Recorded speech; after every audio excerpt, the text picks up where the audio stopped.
What's up everyone, welcome back to another video. Today we again had a day of the Norway Chess event and Magnus Carlsen obviously was playing again. He was playing two games, two actually with the white pieces. The first one was a classical game as always and they drew the game, Hao versus Magnus Carlsen.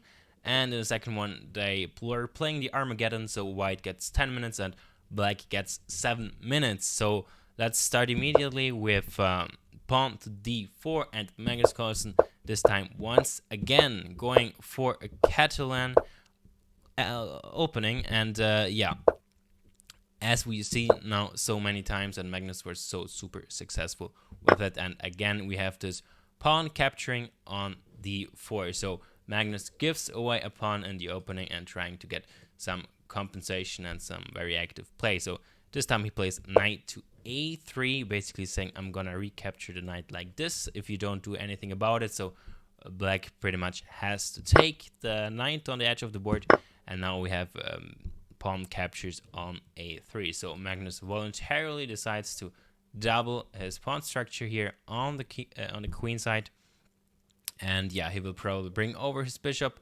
onto the a3 square and try to regain this pawn in another way.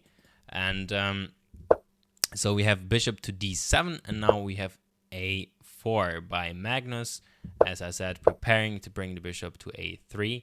And yeah, this bishop is doing a nice job of counteracting Magnus' bishop here on g2. So we have now rook over to e8 and now queen to c2. Well, basically threatening to recapture the pawn here. And yeah, black simply plays knight to d7. So we have now again rook a c1. Magnus does not yet capture here. And yeah, now we have bishop to d5 and Magnus plays rook f to e1, and after a4 he actually plays rook e to d1. So yeah, Magnus simply made one square rook moves in a row.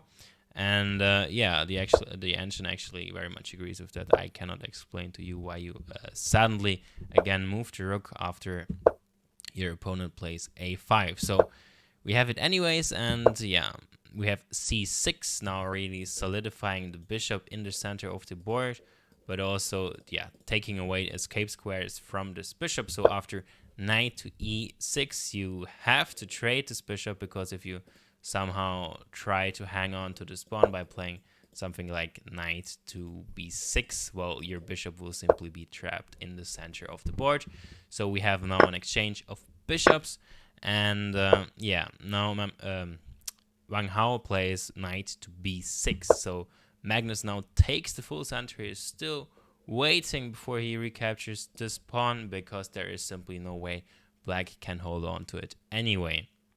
So now we have knight f to d7, now attacking the knight on e5, and now finally Magnus says, okay, let me recapture my pawn, which I gave away like 15 moves ago.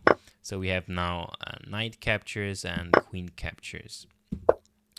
Yeah, Wang Hao now plays knight back to f6, and Magnus, of course, attacking the pawn here. Magnus simply reinforces the pawn with f3. His king is still very much safe here on g2.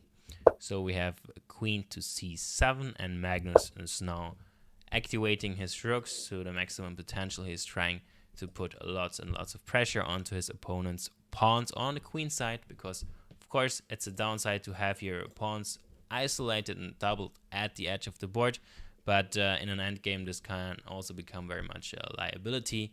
Once you are able to remove these pawns, you will simply have two passed pawns, which will be super strong. So we have now rook a to d8, and now Magnus moves his queen back to b3, basically adding more pressure to the pawn here.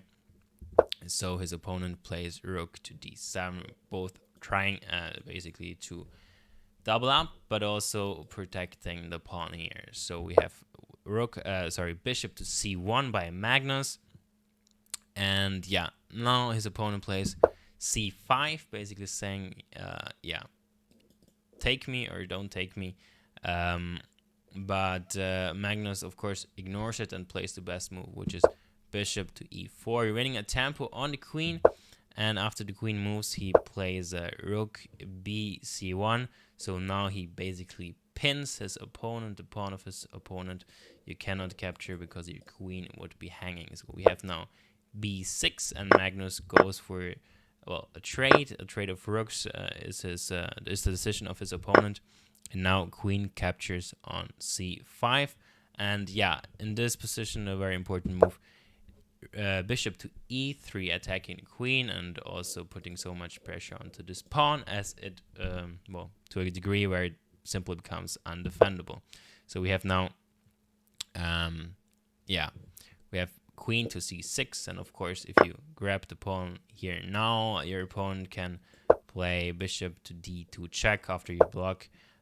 Your opponent will simply play queen takes a4, so he will have recaptured your pawn, and you might not want to go for this variation. So Magnus plays the best move, which is queen to b5, basically offering a queen trade. If black goes for this, yeah, Magnus suddenly fixes his pawn structure, and this pawn will be, yeah, impossible to hold in the long run. So of course black does not go for this variation, but we have queen to c3, putting pressure on the bishop on e3, and now Magnus plays rook to d3, attacking the queen, and after a check, he again uses the rook to block the check. So now queen back up to c3, and again pressuring this bishop. So Magnus plays now king to f2. Actually, the more accurate move would have been to play queen to b3, adding X-ray defense to this bishop, and yeah, if a trade happens, it is simply completely winning for Magnus, of course, because again, the pawns on this side of the board are much more easily attacked by Magnus Carlsen with the dark square bishop here. And yeah, so we don't have this variation. We have king to f2, and now we have rook to b8, and you can already see how passive black's position is becoming. He has to basically stay with his rook on the b8 square to be able to protect his own pawn. And yeah, Magnus is having much more fun in this game. He is the one giving the pressure once again. And yeah, we have now an offer of a queen trade, but Wang Hao declines it. He goes back to c8, and Magnus now simply captures the pawn on b6, because of course, if you decide to capture here, Magnus will play queen d8 check, and yeah, it will simply lead to a checkmate. You can also prolong the game a little longer, but you will lose your queen, and yeah, there's no fun in that. So after we have captures, we have simply queen to b7, and now we have queen to d4 by Magnus, basically again saying, okay, I'm gonna defend my bishop, and of course you still cannot take, because after takes, there will be a mate into lurking in a position. So instead of that, we have h6.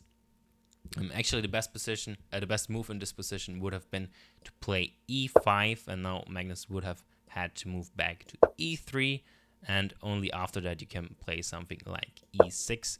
Now the queen is in a little bit less of a good position, and yeah, it would have been better for black in that case, but we have h6 immediately, and after now, yeah, simple capture of the pawn on the edge of the board. Magnus has two, well, isolated but two basically passing pawns, which will be very useful in creating all kinds of threats.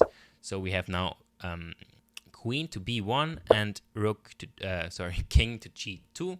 Of course, you don't want the queen to be able to infiltrate at the corner to the corner of the board here, so you play king to g2, and now queen to c1.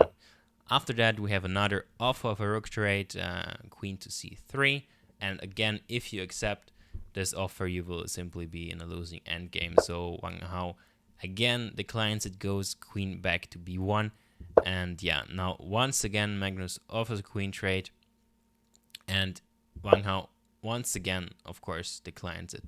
And now Magnus, once again, he really wants to force his queen trade.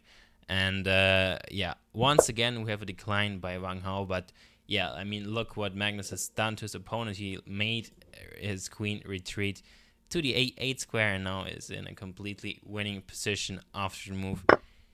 Queen captures on B8 because of course you have to take, and then Magnus will back his queen. And it was in this position that Wang Hao, I'm not sure, either resigned or he ran out of time. He was very low on time for quite a few moves already, but the position is almost +9, so completely winning, of course, for Magnus with the 2 passing pawns on the queen side. So once again, a very beautiful game by Magnus, and once again, he is trying his Catalan, and it's working all the time for him. If he doesn't manage to win in Classical, he takes it to the Armageddon, and yeah, wins a very convincing game once again there in the Classical part of the game today. He was actually pressuring very much. Also with the Catalan, he was +2 at one point, but he didn't manage to convert it into a win, so they drew. And yeah, in the Armageddon, he very clearly showed again that he is, well, the dominant player, at least at the moment. So yeah, I hope you enjoyed the video. I hope you enjoyed the game. Who doesn't like to see Magnus Carlsen win? And I hope to see you again next time. And as always, thanks for watching.